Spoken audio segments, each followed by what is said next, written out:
We're debating India's path tonight, and I could wrap my argument in one sentence borrowed from the White House. Go to New Delhi and see it for yourself. But I've been given more time than that, so I will tell you what I see. Earlier this week, I was on my way to the Delhi airport. There was a lot of traffic. At one point, the car stopped. On the roadside, I saw two vendors. One was selling fruit, the other was selling coconut water. What caught my attention was not what they were selling, but how they were selling it. Both had a QR code prominently displayed. And every single customer walked up to them, scanned this QR code, and paid for their purchase, every single one of them. To me, this is a picture of today's India. It shows three developments, three of the many developments I shall list out tonight. Number one is financial inclusion. Both the vendors had a bank account linked to their mobile phone. Number two is internet or mobile penetration, what we call digital India. It was 15% 9 years back. It's 48% today. And number three is the airport traffic. It just keeps swelling, even though we are at the receiving end. We see what it shows. From 67 million 9 years back to almost double now. To me, these things signify the path that India is on. The previous speakers have defined the motion well, but in case the evening drinks have kicked in, let me repeat. This House believes Modi's India is on the right path. And how do you determine if the path is right or wrong?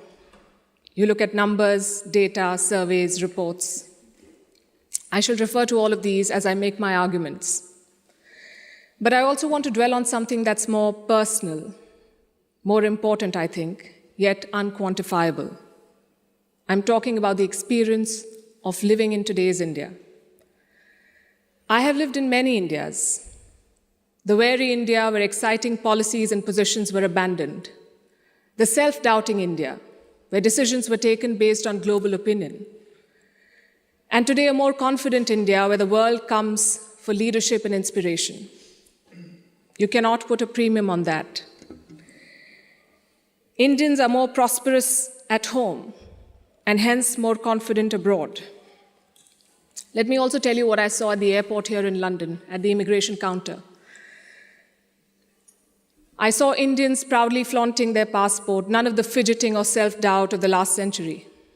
And if I may add, the immigration officer almost looked impressed. She was either a fan of India or just worried that she was holding up one of Rishi Sunak's relatives. We are proud of what we share with the world. Bollywood, masala chai, yoga, cricket. India today is a soft power giant. At the same time, India is not a timid democracy that tolerates terrorism or betrayals. When Pakistani terrorists attacked Kashmir's Pulwama, India carried out surgical strikes on Balakot. Today's India is not a pushover country. It's a world power denied. Today, invasions and colonialism are part of our history, not our identity. We are shaped by years of subjugation, not defined by them. We are excited about our global responsibilities, not wary of them. This change in confidence comes from growth at home. Which brings me to the numbers. I'll start with India's welfare state system and how it has fared in the past decade.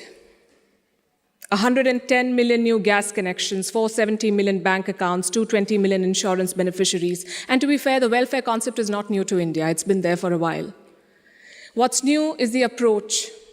It's not just about putting more money in the pocket, it's about empowering people. And the result, once again, the evidence shows in the numbers. India's per capita income has gone from 86,000 rupees in 2014 to 172,000 rupees now. It has doubled.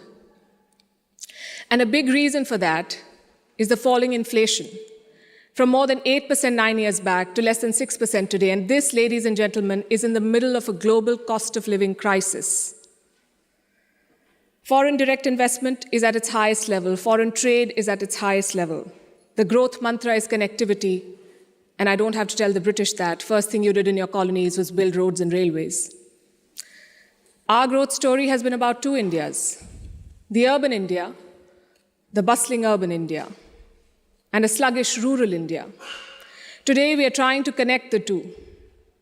We are building more than 38 kilometers of highway every day, which is 50% more than what it was 7 years ago. The number of airports has doubled since 2014. The total capacity at seaports has doubled. This connectivity is what is driving India forward. You mentioned GST.